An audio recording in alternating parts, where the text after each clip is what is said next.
우리 고린도전서 44번째 시간입니다. 사랑은 더 많이 바뀝니다 라는 제목으로 말씀 증거합니다. 사랑은 더 많이 바뀝니다. 사랑은 성내지 아니한다 라고 했습니다. 옛날에 부부싸움을 묘사할 때 접시 깨지는 소리라고 했습니다. 근데 요즘에 가정의 화는 단순히 접시가 날아다니는 것으로 끝나지 않는다고 하죠. 남편이 바람 폈다고 홧김에 20층 아파트에서 투신하는 아내, 또 실직당했다고 집에 석유를 붓고 불을 질러버리는 남편, 정부와 노란한 아내를 죽이고 자식까지 목 잘라 죽이는 흉악이 분노, 화해의 결과로 빈번히 일어나고 있습니다. 대한항공 전무 조현민의 녹음 파일이 공개가 되었죠. 그걸 듣고 있느라면 미친 여자 솔직히 같습니다. 우리는 보통 그걸 분노 조절 장애라고 하는데 그런 사람이 리더십의 자리에 있어서는 사실은 안 되는 거죠. 자기 자신을 조절 못하는 사람이 리더십의 자리에 앉아서 조직을 조절한다는 것은 사실 있을 수가 없는 것입니다. 분노는 대부분 거절감이 원인이라고 하지 않습니까? 거절감이 뭐죠? 내 뜻대로 되지 않을 때 느끼는 감정이 거절감이에요. 내가 어떤 욕구를 가지고 있고 어떤 뜻이 있는데 그 뜻이 좌절될 때 느끼는 감성을 거절감이라고 얘기합니다. 내 뜻대로만 되는 삶을 산 사람도 사실은 쉽게 분노하죠. 앞서 말한 그 조현민이라고 하는 그 사람도 사실은 자기 뜻이 거절되었기 때문에 분노하고 있지만, 그렇게 쉽게 분노에 빠지는 이유는 어렸을 때부터 항상 내 뜻대로만 되는 삶을 산 것이 습관인 거죠. 내 욕구가 채워지는 삶이 완벽하게 이루어졌는데 사회생활을 하다 보니까 내 뜻대로 되지 않는 게 참 많거든요. 그때 당황하는 거예요. 한 번도 거절을 느껴보지 못한 사람도 당황하게 되면서 그것에 대해서 제대로 된 감성 반응을 보이지 못하게 되는 것이죠. 거절을 당해도 분노가 생기고, 그리고 거절당하지 않아도 분노의 원인이 되는 것이죠. 아기들도 생후 2개월 남짓 지나면 자신이 환영받고 수용되는 환경에서 자라는지 그렇지 않은지 느낀다고 하지 않습니까? 예민한 시기에 수용보다 더 많은 거절을 겪은 아이는 반사회적 인간으로 성장하게 되고 평생을 거절감의 상처로 휘청거리게 됩니다. 그리고 이 거절감이 심해지면 이제 분노가 발생하게 되고 거친 성향으로 거절의 상처를 스스로 치료하려고 하는 부작용이 생기게 되는 겁니다. 가인은 제사가 받아들여지는 꿈을 꿨겠죠. 이 정도의 제사를 드리면 하나님이 받으실 거야. 그런데 가인의 제사를 하나님께서 거절했습니다. 그것 때문에 가인은 어떻게 했죠? 분노했다라고 성경은 기록되어 있습니다. 야곱의 10명의 아들들도 꿈이 있어요. 뭐예요? 아버지에게 사랑받고 싶었지만 아버지 야곱은 그 10명보다 요셉을 더 사랑하는 것처럼 보였죠. 결국 거절된 애정 욕구가 요셉에게 분노로 폭발하게 되고 동생 요셉을 노예로 팔아버리게 됩니다. 사울 왕은 잘 나가던 왕이었습니다. 그런데 어느 날 이스라엘 백성들이 사울은 천천히요라고 칭송을 합니다. 그런데 그 뒤에는 다윗은 만만히요라고 하는 칭송이 뒤따라옵니다. 사울도 만만히 되고 싶었던 거죠. 그런데 그의 뜻대로 만만이라고 하는 칭송을 받지 못하자 다윗에 대한 분노로 폭발하게 됩니다. 선지자 요나는 니느웨 나라, 원수의 나라 니느웨가 멸망되길 원했습니다. 이 니느웨가 멸망돼야 우리나라가 좀 편하게 살 수 있을 거야 라고 하는 생각을 가지고 이 나라가 심판받을 것이다, 멸망받을 것이다 라는 메시지를 전하고 그 메시지대로 되기를 기다리고 있었습니다. 그래서 니느웨가 멸망하는 것을 보겠다고 성박해서 구경하고 있었습니다. 그런데 하나님께서 니느웨를 멸망시키지 않자 요나가 어떻게 했다고 기록되어 있습니까? 하나님에게 분노했다 그랬어요. 하나님에게 화냈다라고 말하고 있습니다. 내 뜻대로 되지 않을 때, 내 생각대로 되지 않을 때 우리에게 나타나는 아주 쉬운 감정은 분노예요. 화내는 거예요. 성내는 거예요.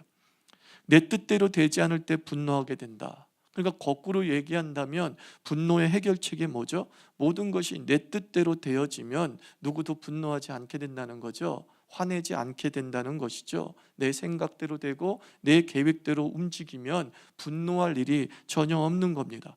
자녀가 전교에서 1등하고 여자친구가 꿈에 그리던 수지이고 남자친구는 빌 게이츠의 능력을 가지고 있는데 외모는 박보검이고 뭐 이러면 모두가 다 뭐예요? 성인 군자의 미소를 지을 수밖에 없지 않겠습니까? 다 내 뜻대로 내 꿈대로 이루어지는데 화낼 일이 어디 있겠냐는 거예요.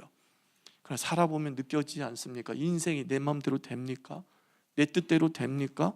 그렇지 않은 것이 인생이죠.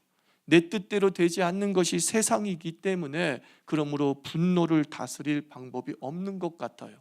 내 뜻대로 돼야지만 분노가 사라지는데 이 세상은 내 뜻대로 되지 않기 때문에 우리는 누구나 다 잠재적 분노의 화를 이 속에 품고 살아가는 거죠. 그리고 어느 날 쾅 하면서 터지게 됩니다. 성경은 분노의 해결책이 화내지 않는 것이 욕구 충족이라고 말하지 않습니다.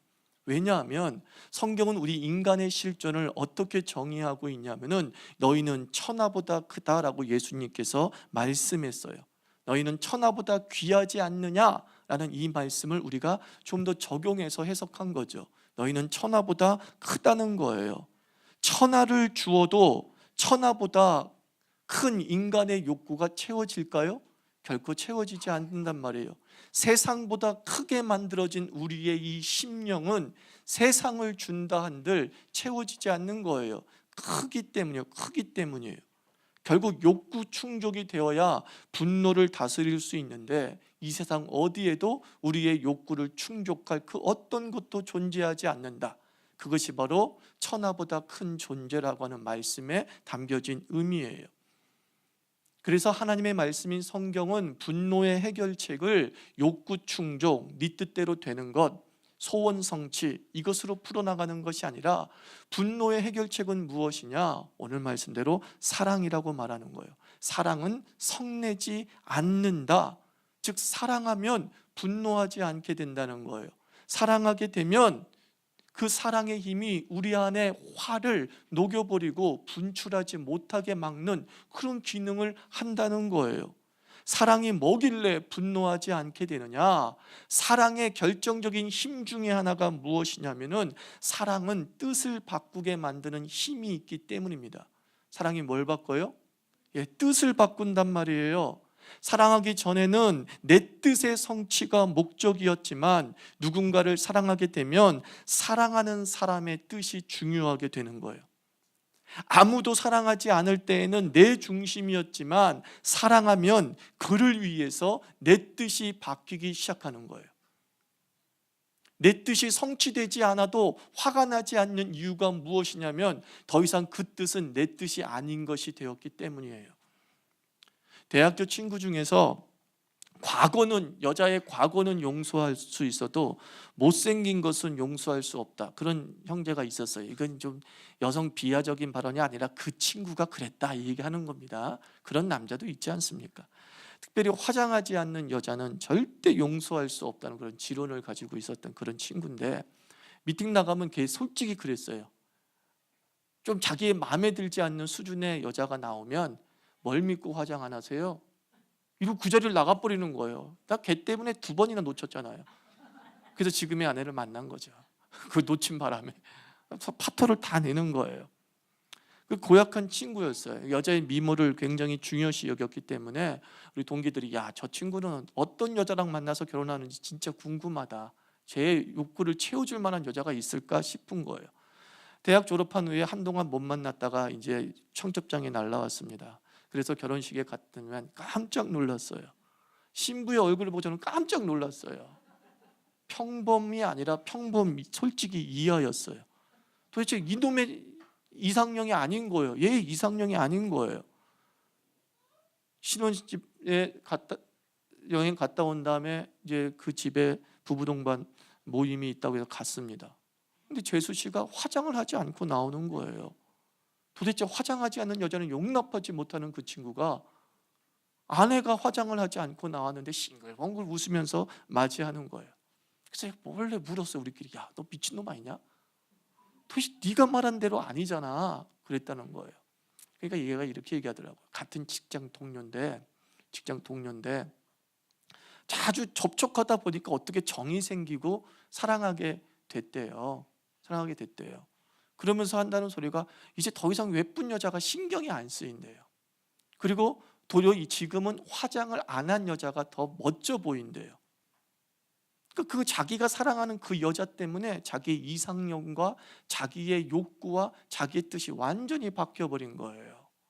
누가 그 사람을 세뇌시켜서 바뀐 게 아니라 사랑이란 힘이 그의 철저한 이기적인 외모관과 결혼관을 뒤바꿔 버린 것이죠. 그래서 정말 평범한 여자, 그렇게 썩 예쁘지 않은 여자를 보고도 분노하지 않는 거예요. 자기 아내를 보고도 화를 내지 않는 거예요. 도리어 우리가 화냈죠. 너 왜 그래? 너 이런 남자 아니었잖아. 그래, 이런 남자 아니었어요. 그런데 왜요? 사랑하니까 그 뜻이 바뀌더라는 거예요. 자기 스타일이 바뀌게 됩니다. 사랑하는 사람을 상대로 해서 바뀌게 되는 거죠. 자기가 사랑하는 여자를 기준으로 자기 스타일이 바뀌게 되는 거죠. 내 뜻을 바꾸려고 노력을 해보지만 쉽게 바뀌지 않습니다.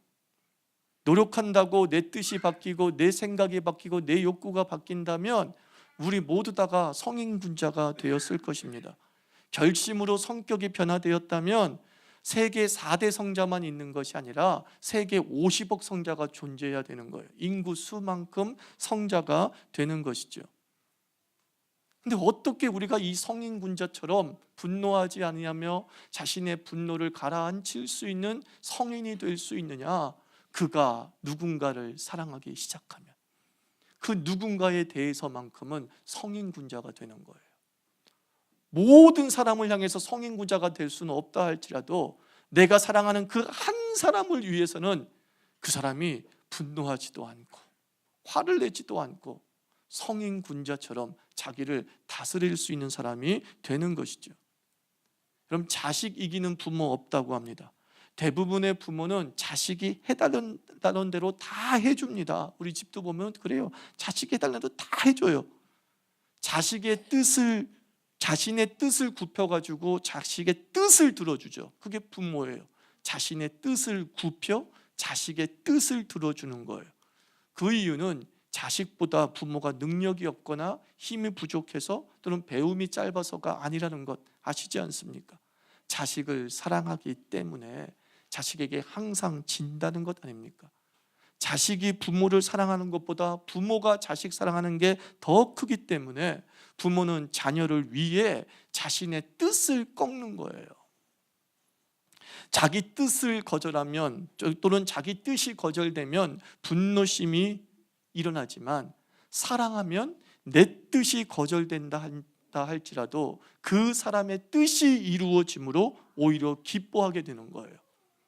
저것은 내 목표와 맞진 않지만 그의 목표가 이루어진다는 사실 때문에 만족감을 누릴 수 있는 상태가 사랑에 빠진 사람의 모습이에요. 아름다운 사랑은 상대를 바꾸는 것이 아니라 나를 바꾸는 것이다. 이게 사랑은 성내지 않으며에 나타난 핵심적인 말씀이에요. 그 사랑이 그 삶 속에 역사하면 누군가를 바꾸려고 발부둥 치는 것이 아니라 나를 바꿔 내 뜻을 죽여 내 계획을 포기하여 그 사람과 화합을 이루려고 한다는 거죠. 그러니 성내지 않는 일이 벌어집니다. 부부간의 모든 갈등의 원인은 나를 바꾸려 하지 않고 배우자를 바꾸려 하기 때문이죠. 왜 우리 부부들은, 우리 남녀들은 결혼만 하면 성격 개조론자가 되는지 모르겠습니다. 하나님도 바꾸지 못한 성격을 내가 바꾸겠다고 그렇게 아둥바둥하는 거예요. 내 남편 성격 바꿀 거야. 내 아내 성격 바꿀 거야. 그러다가 뭐예요? 서로 성격이 더 거칠어지잖아요. 서로 못 바꾸고 서로 더 악화되는 일들이 비일비재하게 일어난다는 것 우리 인정할 수밖에 없지 않습니까? 결국 사랑은 뭐예요? 내가 더 많이 바뀌는 겁니다. 그러면 분노와 다툼이 사라지게 되는 것이죠. 제가 말씀드리는 것은 내가 억지로 나를 바꾸려고 하는 게 아니라 사랑이 역사하면 저절로 된다라는 걸 말씀드리고 싶은 거예요. 무슨 뜻이냐면 여러분 삶 속에서 노력으로 안 되거든요. 성격은 노력으로 안 돼요. 참는 것 노력으로 되지 않아요. 사랑이 역사하면 저절로 되는 거예요. 어떤 일이? 나를 바꾸는 것이, 내 뜻을 포기하는 것이 저절로 되는 거예요. 그분이 바로 예수님이었죠. 예수님께서는 자기의 뜻을 관철하기 위해서요, 어떤 식으로 기도했냐면 땀이 피가 되도록 기도했어요. 나 이 십자가 못 지겠습니다. 예수님 뜻이었잖아요. 그 예수님의 욕망이었어요. 내가 왜 이 십자가를 져야 됩니까? 내가 왜 십자가에서 죽어야 됩니까? 나 이 잔을 좀 걷어가 주세요. 어느 정도로 기도했어요? 땀이 피가 되도록 엄청난 의지를 가지고 있었어요. 그 뜻에 대한 의지를 가지고 있었다는 뜻이에요. 그리고 기도하고 기도했어요. 근데 자꾸 하나님 아버지가 아들의 뜻을 거절하네요. 왜냐하면 하나님 아버지는 이 세상을 너무 사랑하셔가지고, 야, 이 방법만이 저들을 사랑할 수 있는 방법이야. 설득하고 설득하십니다. 그 오랜 정성과 열성의 기도에 요지부동하지 않는 그 요지부동하신 하나님을 보면서 막 분노할 수 있잖아요. 너무합니다. 성질 부릴만 하잖아요. 그런데 기도의 끝을 보면 우리 예수님께서는 분노의 고개 대신에 겸손의 고개를 내리시잖아요. 내 뜻대로 마옵시고 아버지 뜻대로 하옵소서. 누구의 뜻을 바꿨어요? 아버지의 뜻을 바꾼 게 아니라 자기의 뜻을 바꿉니다. 내가 이 잔을 마시겠나이다. 성자 하나님과 성부 하나님은 주종관계가 아니에요. 부자관계예요. 부자관계는 다른 말로 뭐예요? 사랑관계예요. 사랑관계는 뭐예요? 자기를 기꺼이 그에게 맞추는 거죠. 우리 예수님이, 성자 하나님이신 예수님이 성부 하나님을 사랑하셨기 때문에 그 성부 하나님의 원대한 뜻에 자기를 맞춘 거예요. 나는 이 잔을 마시고 싶지 않지만 사랑하는 나의 아버지요, 당신이 이 잔을 위해 이 땅을 준비한 것이라고 한다면, 그래요? 마시겠습니다. 분노하지 않았어요. 수용했어요. 화내지 않았어요. 받아들였어요. 왜요? 사랑 때문이에요. 사랑의 관계 속에서 당연하게 일어나는 변화예요. 변화. 우리는 기도는 하나님을 움직이는 능력이라는 신화에서 벗어나야 됩니다. 기도가 하나님을 움직이는 힘이라면 기도가 절대자이고 기도가 신인 것이죠. 우린 기도라는 신을 만들어서 섬겨도 될 것입니다. 기도는 신이 아니에요. 기도는 매개체라고요. 하나님과 나를 연결해주는 중매장이, 그게 바로 기도입니다. 기도를 통해서 하나님을 알게 됩니다. 기도를 통해서 하나님이 나를 얼마나 사랑하는지 우리는 느끼게 됩니다. 그리고 기도를 통해서 내 뜻이 얼마나 빈약하고 정욕적인지 알게 됩니다. 그래서 결국 기도를 오래 한 사람은 기도한 뒤에 생각이 바뀌고 계획이 바뀌는 거예요. 어떻게? 하나님의 뜻대로 바뀌는 거예요. 하나님을 움직이는 것이 아니라 그 기도를 통해서 내가 움직여지는 거예요. 사랑하는 나의 하나님 아버지, 그랬군요. 그렇다면 내가 이 계획을 받아들입니다. 기도는 나를 움직이고 사실 나를 바꾸는 것입니다. 사랑하는 하나님의 뜻대로 바뀌어서 거절된 기도조차 감사해지고, 거절된 기도조차 하나님의 은총으로 느끼는 사람, 그래서 하나님에 대해서 분노하지 않는 사람, 하나님 이럴 수 있습니까? 라고 성내지 않는 사람, 이런 사람을 바로 기도의 지존이라고 말할 수 있는 것이죠. 정확하게 말하면 이런 분은 사랑에 빠진 사람인 거예요. 하나님과의 사랑에 빠진 사람인 거예요. 그런 사람은 나를 자꾸 바꿔나가는 거예요. 나를 바꾸니까 내 속에 화가 사라지게 되는 거죠. 여러분, 우리 인생을 돌이켜보면요, 바꾸지 않으려는 것들을 보면 참 무상한 것들이에요. 미국에서 있었던 일이라고 하죠. 새로 부임한 목사님께서 교회 전면의 활용도를 높이기 위해서 이제 가운데에 있는 이 설교단을 이렇게 한쪽으로 옮기고 싶었던 모양이에요. 근데 교회 원로들은 우리 교회는 몇십 년 동안 가운데 설교단에 있었기 때문에 그거 움직이는 거 안 된다고, 일종의 그 기싸움 벌인 거죠. 그래서 목사님이 안 돼요? 알았어요 하고 안 옮겼대요. 그리고 나서 교묘하게 한 주에 1cm씩 오른쪽으로 옮겼대요. 1cm, 1cm. 그 다음날 왔는데 1cm 옮기고 티도 안 나잖아요. 그런가 보다. 그래가지고 3년 만에 2m를 옮겼대요. 저쪽으로 옮겨놨대요. 그리고 3년 뒤에 모든 성도들이 을의 강대상은 저기에 있었다라고 생각하기 시작했대요. 이게 우리의 모습이에요. 참 우습지 않아요? 바꿔도 그만 안 바꿔도 그만인 것 가지고 우리는 자존심을 걸고 으르렁거리는 거예요. 이거는 내 생각이야. 내 생각이 거절되면 화나는 거야. 우리 그렇잖아요. 이건 내 스타일이야. 내 스타일이 거절되면 화나는 거야. 근데 그것들이 다 뭐라고요? 별것 아닌 것들이야. 바꿔도 그만 안 바꿔도 그만 인 것들을 가지고 우리는 자존심을 걸고 싸워 나가는 것이죠. 정력을 낭비하는 것이죠. 그러나 우리 속에 사랑이 역사하면 변화가 화합의 시작이 되는 겁니다. 프랑스인들이 가장 좋아하는 인물 중에 피에르 신부님이 계시대요. 우리 2차 대전 당시에 프랑스를 위해서 레지스탕스 활동도 하신 분인데, 어느 날 레지스탕스 동료가 이제 국회의원이 된 후에 피에르 신부를 찾아와서 으름장을 놨다는 거예요. 지금 짓고 있는 복지시설은 법률에 어긋나니까 당장 철거하라고 으름장을 놓은 것이죠. 물론 법률에 어긋날 수 있지만 그 법이 잘못된 것일 수도 있다는 사실도 있지 않습니까? 그래서 피에르 신부님이 대답했대요. 여보게, 나도 좀 안 해. 근데 자네가 좀 법률을 좀 바꾸어 주게나. 법보다 사람이 훨씬 중요하지 않나? 라고 부탁을 드렸대요. 법을 바꿀 것이냐, 복지시설을 파괴시킬 것이냐 라고 하는 것에서 이제 우선순위를 묻는 거예요. 무엇을 더 사랑하느냐에 따라서 어떤 것이 바뀌냐가 결정된다는 거죠. 법을 사랑하고 권력을 사랑하는 사람은 이것 봐라, 법이야 이 사람아. 그건 곧 자기의 권력에 대한 자존심이거든요. 반면에 그래요? 복지시설에 수백 명의 아이들이 어디 갈 데가 없는 거예요? 좀 법이 좀 까다롭네. 이거 좀 풀어줘도 되지. 우리가 변화의 내용은 내가 무엇을 사랑하느냐에 따라서 달라질 수 있다는 거예요. 저는 여러분들에게 인류 전체를 사랑하라고 말하지는 않겠어요. 그러나 누구 하나 사랑하는 사람은 있어야 되지 않겠습니까? 모든 사람을 사랑하라고 말하고 싶진 않아요.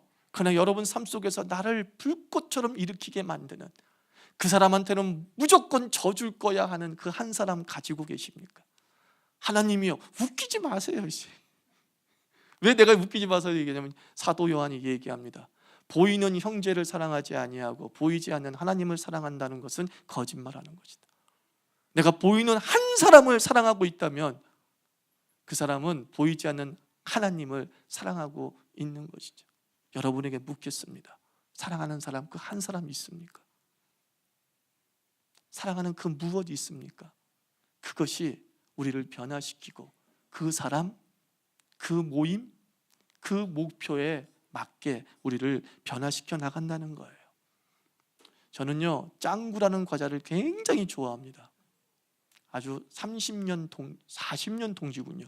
40년 동지입니다. 지금 좀 이빨이 약해져가지고 좀 먹기가 부담스럽지만 짱구를 좋아했어요. 반면에 제 아내는 연애 시절에 그 우리 때 나이의 여자들이 그때 당시 유행했던 게 뭐냐면 에이스란 과자 아시죠? 거기다가 커피 찍어 먹는 게 유행이었어요. 지금 생각하면 촌스럽게 그지없어요. 자판기 커피 하나 딱 뽑아놓고 에이스를 찍어 먹는다? 얼마나 촌스럽습니까? 근데 그렇게 찍어 먹는 게 유행이었어요. 여자들이 에이스를 좋아했단 말입니다. 어느 날 강의실에 혼자 앉아 있는 이제 그녀를 보았습니다. 입에서 막 뭔가 오물거리고 있는데 씹는 소리가 너무 경쾌하게 내 귀까지 들리는 거예요. 아삭 바스삭. 이건 에이스 먹는 소리가 아닌 거야. 아삭 바사삭. 그러니까 내가 제일 좋아하는 소리죠. 짱구 씹는 소리였던 겁니다. 좀 각색을 한 거예요, 제가. 묻는 거죠. 실제로는 있었던 일입니다. 근데 제가 은혜스럽게 들리게 하기 위해서 각색을 좀 했어요. 야, 너 짱구 싫어하잖아. 너 딱딱한 짱구 왜 먹는 거야? 그때 그녀의 대답이 좀 감동적이었어요. 네가 짱구를 좋아해서 나도 그냥 따라 먹다 보니까 맛이 괜찮더라. 이러는 거예요. 사랑하니까 입맛이 바뀝니다. 어떻게 바뀌어요? 사랑하는 사람에 맞게 바뀌는 거죠. 이 사랑의 역사예요. 혹시 여러분 삶 속에서 반찬이 누구의 뜻대로 올려지고 있습니까? 사랑의 척도일 수 있습니다. 엄한 가정에서 자주 들리는 대화가 있습니다. 주는 대로 먹어! 반찬 투정하지 말라는 훈육이지만 왠지 무섭지 않습니까? 주는 대로 먹어. 그러면 독도 먹어야 되는 거야. 주는 대로 먹어! 순화한 것이죠. 거기다가 단어 하나만 더 집어넣으면 엄청나지 않습니까? 쳐.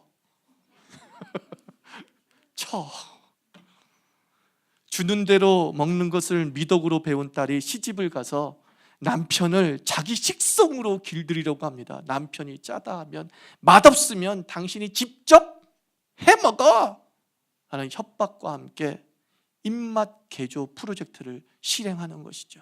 이제는 내 손맛에 당신 입맛 맞춰.